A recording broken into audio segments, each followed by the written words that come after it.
হিংসা মানুষের জীবনের পতনের মূল। হিংসা যার সাথে করবে সে ভালো থাকবে, আর যে করে তার পরিস্থিতি কী হবে সে নিজেও জানে না।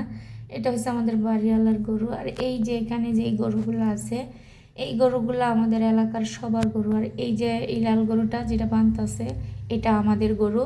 এখন রাতের 2টা বাজে গরু নিয়ে আসছে, তো এইটা ঘুমাইতে ঘুমাইতে যায় 3টা বাজে গরুরে রাইখা।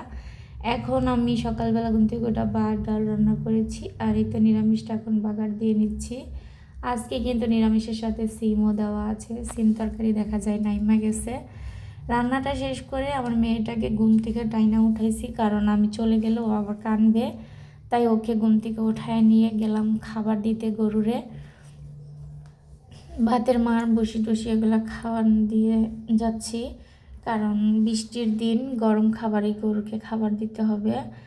খাওয়ান দিয়ে আইসা এই তো ব্যাগ গুছায় নিতেছি, কারণ আমরা ঈদের দিন 4টা কি 5টার দিকে বের হয়ে যাই মাংস নিয়ে দেশের মানুষের জন্য।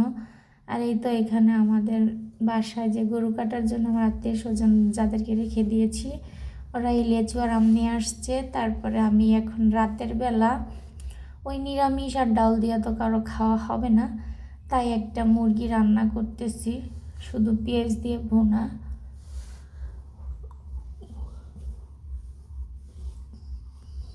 তো আমি সারাদিন রোজা রাখছি, হজের রোজা আলহামদুলিল্লাহ 3টা রেখেছি। তো এখন ইফতারটা শেষ করে মুরগিটা রান্না করে নিচ্ছি।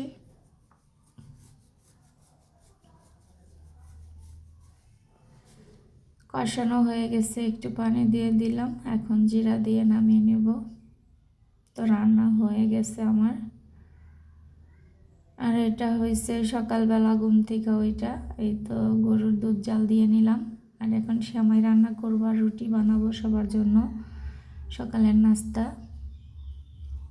নারকেল দিয়ে দিলাম দুধের ভিতরে, কারণ তোমাদের ভাইয়া তো মিষ্টি খায় না ডায়াবেটিসের কারণে, ওর জন্য মিষ্টি সারা রেখে দিয়েছি।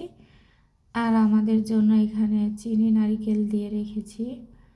আমার সেমাই টেমাই খাওয়া দাওয়া সবার হয়ে গেছে। তারপরে আলহামদুলিল্লাহ নামাজ পড়ে এসে গরুটা জবাই দিয়েছে। এখন রুমের ভিতরে বসে আমরা মাংসগুলা কাটতেছি, আর আড্ডি মাথা টাথা এগুলো সব নিচে বানাইতেছে। তো এই তো সুপার রুমের সোফাগুলো একদম কাঠের উপরে রেখে তারপরে এগুলো কাটাকাটি করতেছে। এখানে এই দেখো রুমের কি হাল অবস্থা সব কিছু। আর এখানে আমার ছোটো ভাইয়ের বউর কাছে কিছু মাংস উঠিয়ে রান্না করতে দিয়েছি, সবাই খাবে এখানে। ভিডিওটা কেমন লাগছে অবশ্যই কমেন্টে জানাবেন। ভালো থাকবেন, সুস্থ থাকবেন, সবাইকে ঈদ মোবারক, আল্লাহ হাফেজ।